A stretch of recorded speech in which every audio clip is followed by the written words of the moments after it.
Welcome to the Real News Network. I'm Paul Jay in Baltimore, and welcome to the first of what will be a regular series of interviews with Greg Palast, called The Palast Report. He now joins us from New York City. Greg is a BBC investigative reporter. He writes in The Nation and Vice magazine. He's the author of the New York Times bestseller, The Best Democracy Money Can Buy, and the latest book is Billionaires and Ballot Bandits. Thanks very much for joining us. Glad to be with you, Paul. So what are you working on this week? I've been kind of playing with this oozing black snake, this kind of viperous tube of sludge called the Keystone pipeline.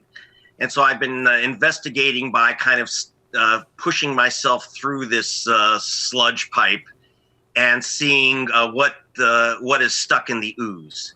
And what I have found here is a fascinating story of the pipeline, the Koch brothers, and the story took me all the way back to Venezuela and Hugo Chavez. So that's what I'm working on right now, this untold story of Chavez, the Koch brothers, and the XL. Connect these three big dots.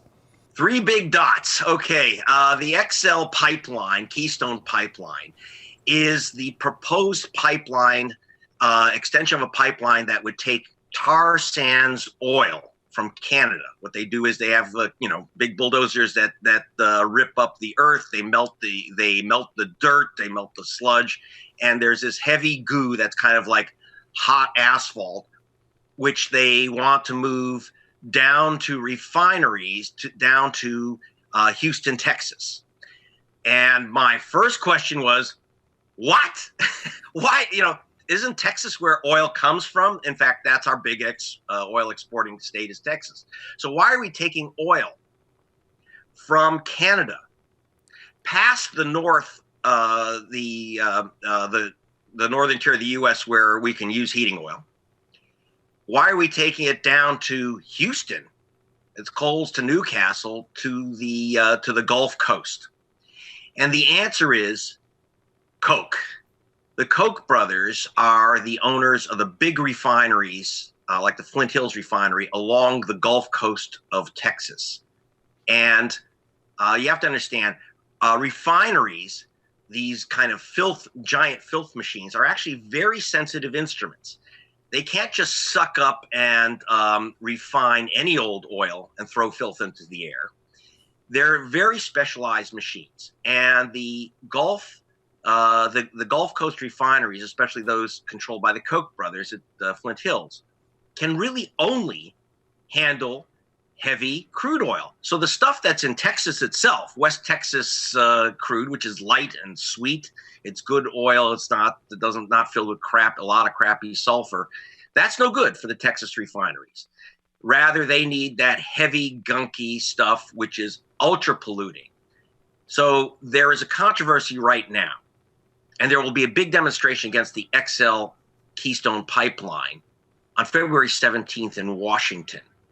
And I wanted to know why we're taking oil from Canada across the entire United States to Texas. And again, it's because the Kochs want it. Now, why do they want it? The answer is right now, they're getting their oil. The only place they can get lots of heavy crude oil, if you want heavy crude, you got to get it from a heavy dude named Hugo Chavez, the president of Venezuela.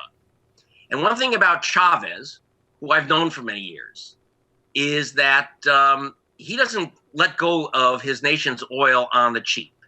He is a cornerstone of OPEC, and Venezuela's been selling heavy crude at a premium to the price paid in Texas. It costs more to get heavy oil from Venezuela than it does to get light oil down the road from Texas. But they have no choice, the Koch brothers, but paying Hugo for his gunky oil.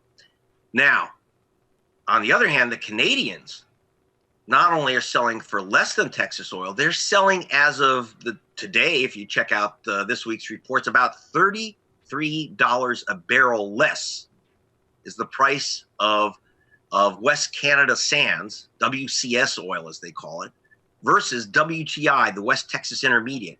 So you're saving about $35 a barrel, if you can get the oil from Canada as opposed to Venezuela. So they've got to cut off Chavez, and they've got to bring the oil in from Canada.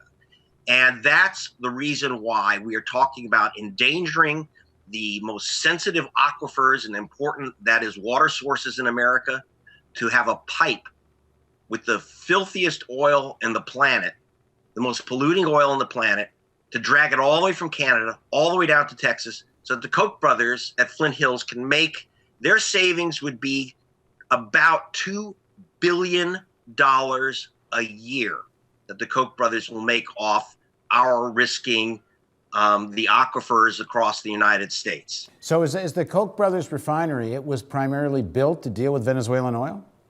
They bought it that way. So see, in other words, the Koch brothers, I've been investigating the Koch brothers. If you read Billionaires and Ballot Bandits, my latest book, I have several chapters on the Koch brothers.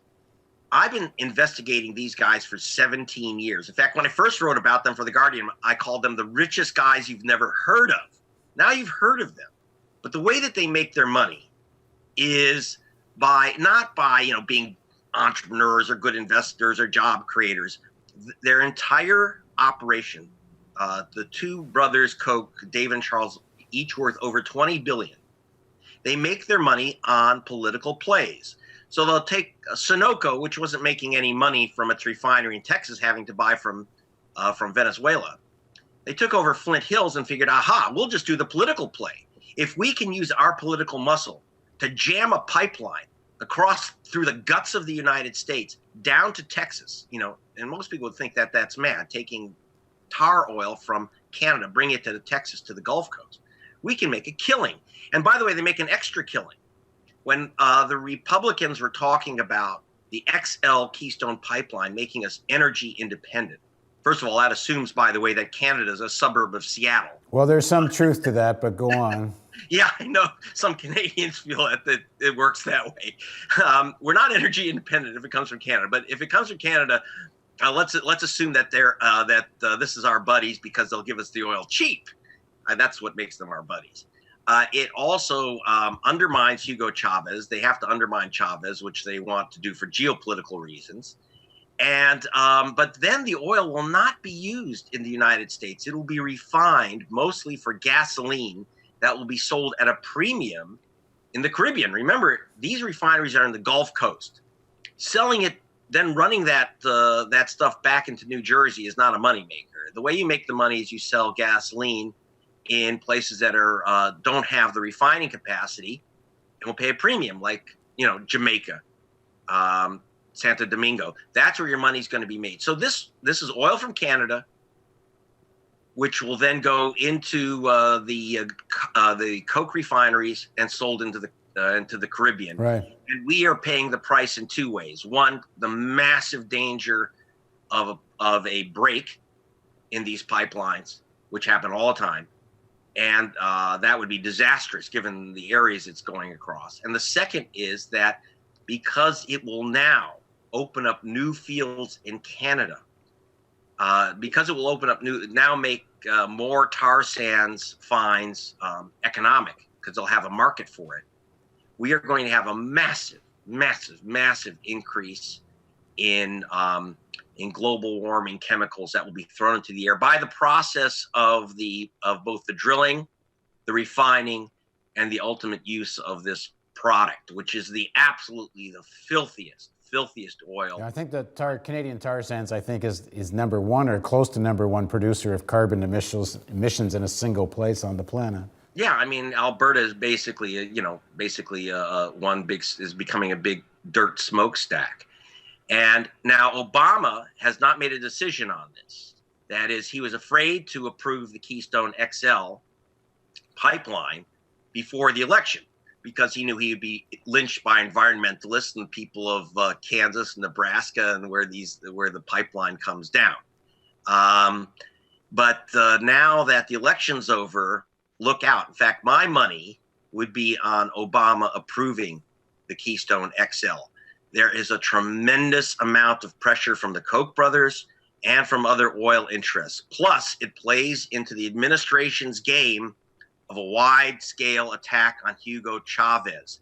And that, by the way, includes the choice of John Kerry, who started this week as our new Secretary of State.